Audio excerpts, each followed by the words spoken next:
azab turun bukan hanya karena penolakan kepada seorang utusan Allah, tetapi azab baru turun ketika banyak orang menolak utusan Allah, kemudian melampaui batas dalam penolakannya.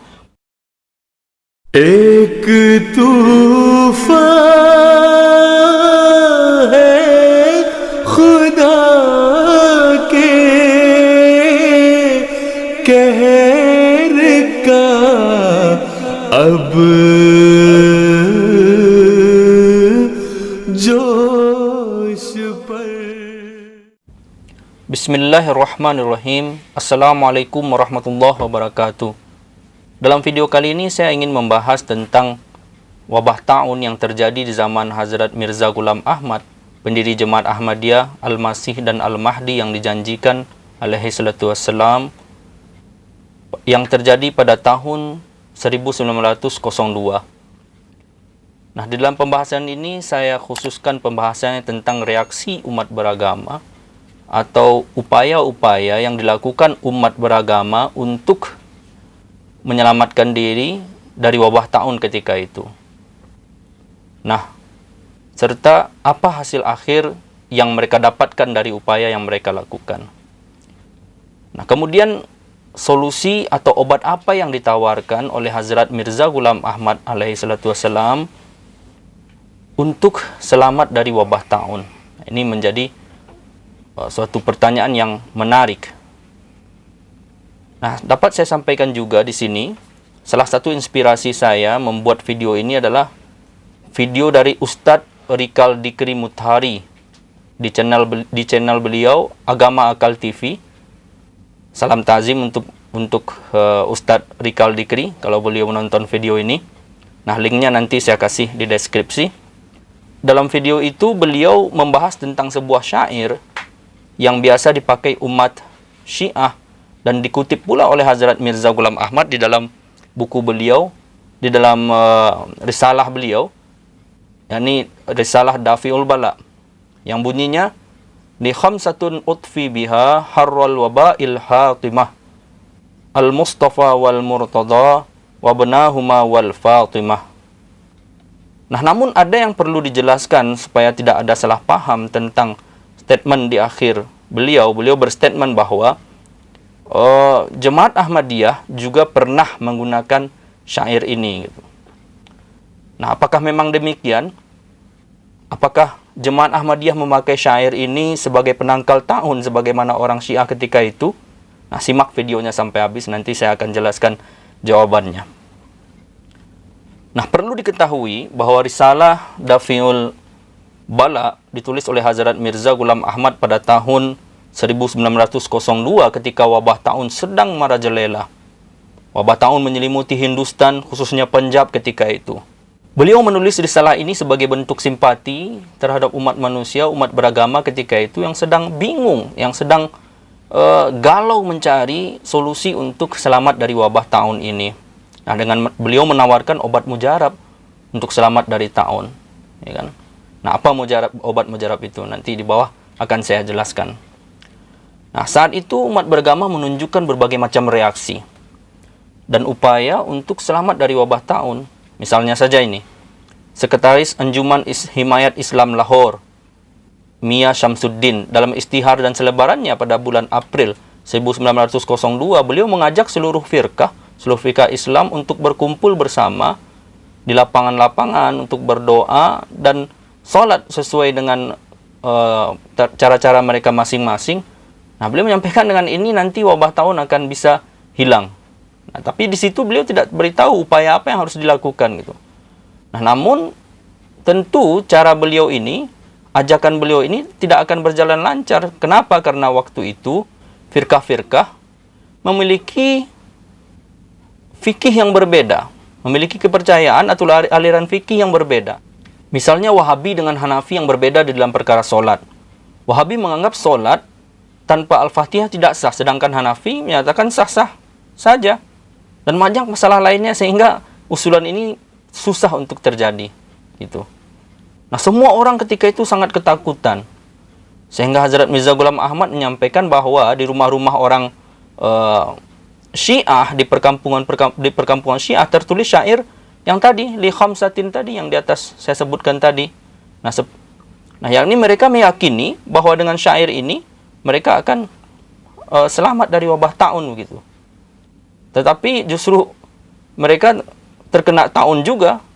Nah, awalnya ketika taun menyebar, orang-orang Syiah menganggap bahwa taun ini adalah karomahnya Hazrat Husain atau mukjizatnya Hazrat Husain. Karena ketika itu orang-orang Hindu yang berhadapan dengan Syiah ketika itu mereka terkena taun. Nah, tapi belakangan kemudian umat Syiah sendiri terkena taun juga. Akhirnya mereka menarik ucapan mereka lagi. Itu. Nah, di sini kita perlu meluruskan bahwa Hazrat Mirza Ghulam Ahmad dan jemaatnya tidak memakai syair ini seperti orang Syiah sebagaimana yang disampaikan di dalam video Ustadz Rikal Dikri yang saya sebutkan di awal tadi. Nah, perlu disampaikan di sini bahwa Hazrat Mirza Ghulam Ahmad mengutip syair ini dalam runutan menjelaskan tadbir-tadbir atau upaya-upaya yang dilakukan umat beragama saat itu, khususnya Syiah, yang menempelkan kalimat itu di pintu-pintu rumah mereka, kemudian berkeyakinan mereka akan selamat dari taun. Namun tetap saja, seperti yang saya sampaikan tadi, mereka kena taun juga. Sedangkan Hazrat Mirza Ghulam Ahmad alaihissalam menawarkan solusi hakiki yang berbeda. Nah, di dalam runutan itu, beliau juga menjelaskan tentang reaksi-reaksi dan upaya-upaya umat-umat beragama lainnya untuk menjauhkan atau selamat dari wabah taun itu sendiri. Nah, misalnya ini, umat Kristen misalnya.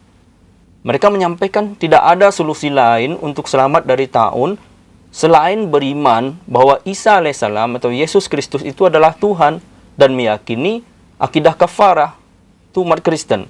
Nah, ada lagi sekte Hindu Arya Dharam. Mereka berkeyakinan bahwa taun itu terjadi karena orang-orang meninggalkan Weda.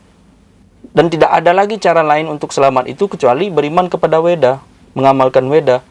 Nah, pendeknya setiap firqah, setiap orang beragama mengeluarkan statement dan keyakinan mereka masing-masing.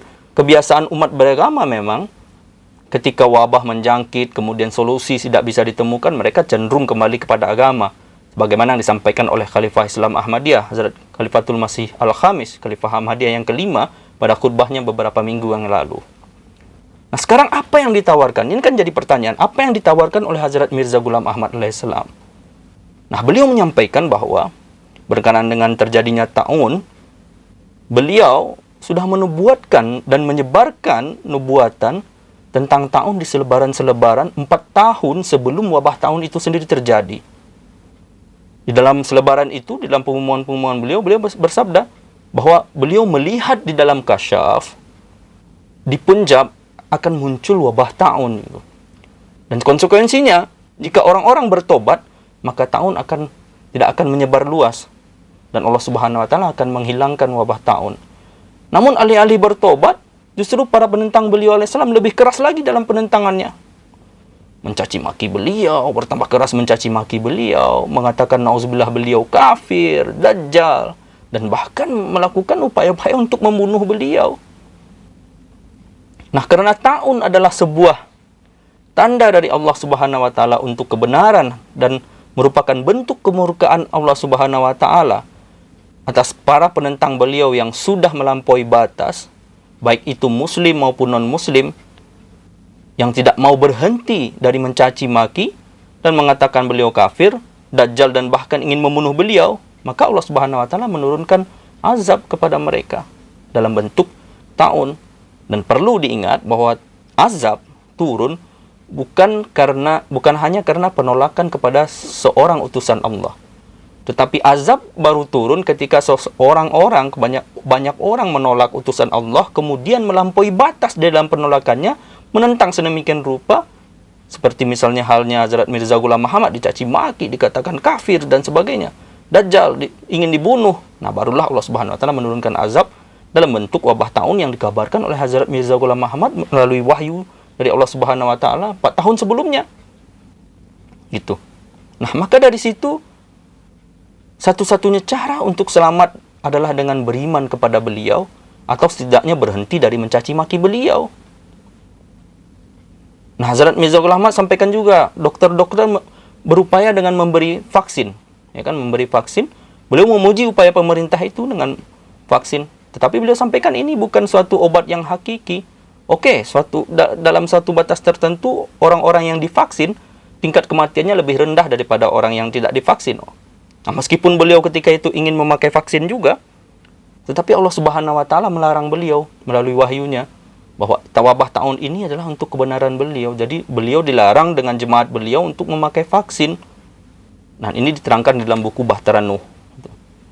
Nah, karena tahun adalah sebuah tanda kebenaran beliau dari Allah Subhanahu wa taala, dan Allah Subhanahu wa taala berfirman sendiri kepada beliau, "Inni uhafizuka man fid dar." Bahwa orang-orang yang berada di dalam jemaat engkau akan dilindungi dari wabah tahun ini. Orang-orang yang berada di rumah beliau, baik itu rumah jasmani maupun rumah rohani dalam bentuk Bahtera Nuh jemaat ilahi ini. Nah, tidak sampai di situ, Allah Subhanahu wa taala menjamin kalian juga akan bersih dari taun. Nah, meskipun saat itu berjarak 2 mil di sekitar kalian semua terkena taun, tapi kalian alhamdulillah dengan janji Allah Subhanahu wa taala itu bersih dari wabah taun. Nah, beliau bersabda bahwa ini adalah waktu yang tepat bagi semua firqah, bagi semua mazhab, bagi semua agama untuk membuktikan kebenaran mereka dan membuktikan hubungan mereka dengan Allah Subhanahu wa taala. Beliau menantang mereka untuk membuat pengumuman yang sama, nubuatan yang sama seperti yang beliau lakukan dengan mengumumkan bahwa kalian akan bersih dari wabah taun. Nah, misalnya orang-orang Arya ditantang untuk mengumumkan bahwa Benaras akan bersih dari taun karena Benaras markas mereka. Nah, umat Kristen ditantang untuk mengumumkan bahwa Kolkata akan bersih dari wabah taun karena Kolkata waktu itu adalah markas Kristen. Kemudian Sanatan Dharam ditantang untuk mengumumkan bahwa Amritsar akan selamat dari taun. Dan Anjuman Himayat Islam ditantang untuk mengumumkan bahwa Lahore akan selamat dari taun. Nah, tapi tidak ada satupun yang menjawab tantangan beliau karena memang jaminan itu hanya bisa diberikan Allah Subhanahu wa taala. Nah, Allah Subhanahu wa taala menjamin kalian akan selamat dari taun. Nah, begitu juga dengan anggota jemaat Ahmadiyah seperti mana yang saya sampaikan tadi dengan wahyu ini wahafizukul man fid dar. Nah, inilah solusi hakiki yang disampaikan oleh Hazrat Masih Maud SAW. Tidak ada cara lain karena memang tahun diturunkan untuk membuktikan kebenaran beliau. Salah satunya cara adalah beriman kepada beliau atau berhenti dari mencaci maki beliau. Dan kemudian juga tidak tepat, saya perjelas lagi, tidak tepat mengatakan bahwa Ahmadiyah memakai syair li khamsatin tadi yang dipakai oleh Syiah sebagai penangkal wabah taun gitu. Nah, ini perlu saya sampaikan. Nah, demikian yang dapat saya sampaikan, mudah-mudahan ada manfaatnya. Jazakumullah khairan al-jazaa. Wabillahi taufiq wal hidayah. Assalamualaikum warahmatullahi wabarakatuh.